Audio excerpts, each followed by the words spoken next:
Hello, this is Pamela of Yoga to Sleep, and today we will be talking about Santosha, which is the second Niyama in our Yama and Niyama series.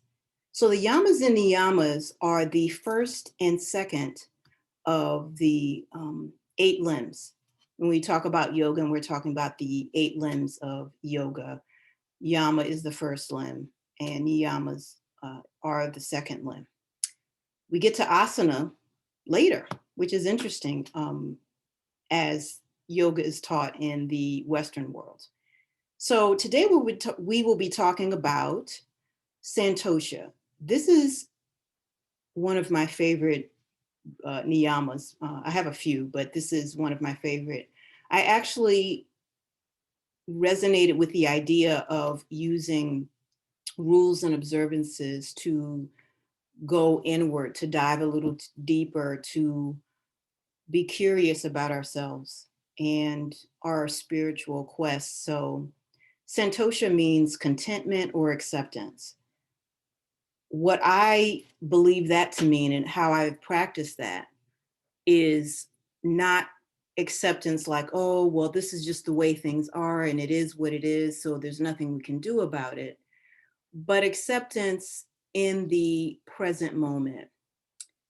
So I practice this often. And when I say contentment, I'm not necessarily like happy, joy kind of energy, but contentment with what is. And so it's a practice in gratitude, in open-hearted gratitude. It is an internal practice of grace. So I use Santosha often, almost every day. You can use Santosha to find calmness and noticing each present moment as it brings blessings or opportunity for blessings. And so that's what I mean when I'm talking about really acceptance, accepting that current moment of what is. Where is the light in this moment? Where's the grace and gratitude in this present moment, awareness that I am currently cultivating? So it calls us inward to stop so much searching. We're always searching. We're always looking for something in the future or looking back to the past.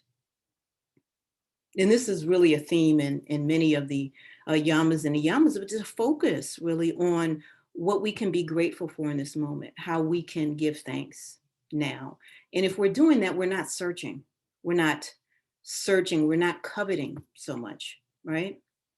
To stop so much avoiding. What are we avoiding? We're often avoiding things in our lives. We're often pointing our fingers at other people. You don't do this, you don't do this. I'm sure we've heard the saying, if you've got one finger pointed out, you've got three pointed back at you or something. I'm probably messing that saying up. But we do a lot of this, and we're not looking at these other three fingers pointing back at us. What are we avoiding? What are we not attending to? When we're doing this searching, when we're doing this avoiding, we can't really reach contentment. It becomes unattainable for us. That acceptance becomes unattainable. And this is why a lot of people have issues with Santosha. I can't accept, I can't be content in this.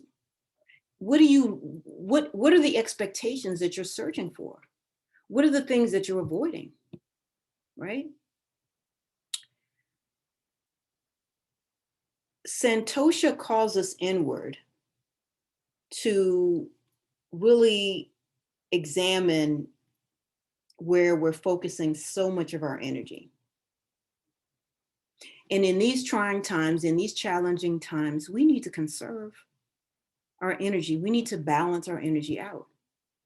But if we're searching, if we're avoiding things that we need to address, that is draining the energy. So I believe that Santosha calls us inward to do that inner work, to reflect on that inner knowing so that we can be present in grace. When you practice acceptance, not settling, not throwing your hands up and saying, oh, well, the world's burning anyway, but true, authentic acceptance,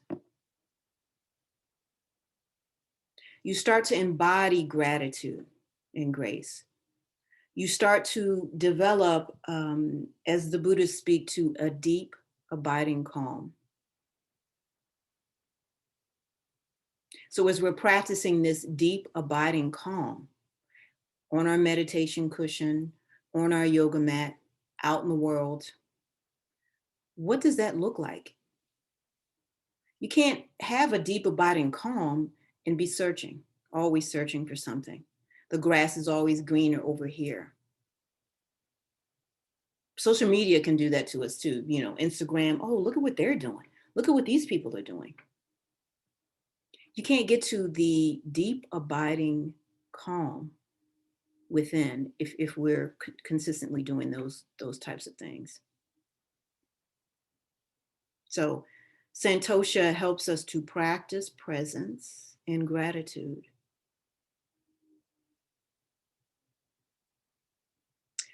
So I'll end with a question for you, a self-inquiry, if you will.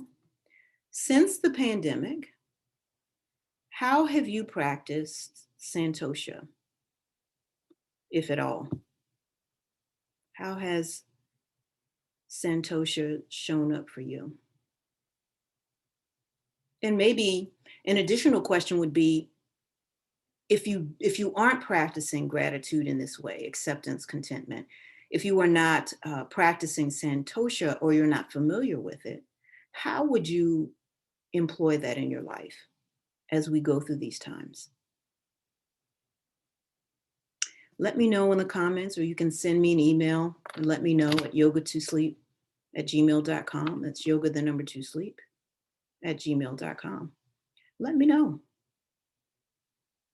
Thanks for watching. Take care.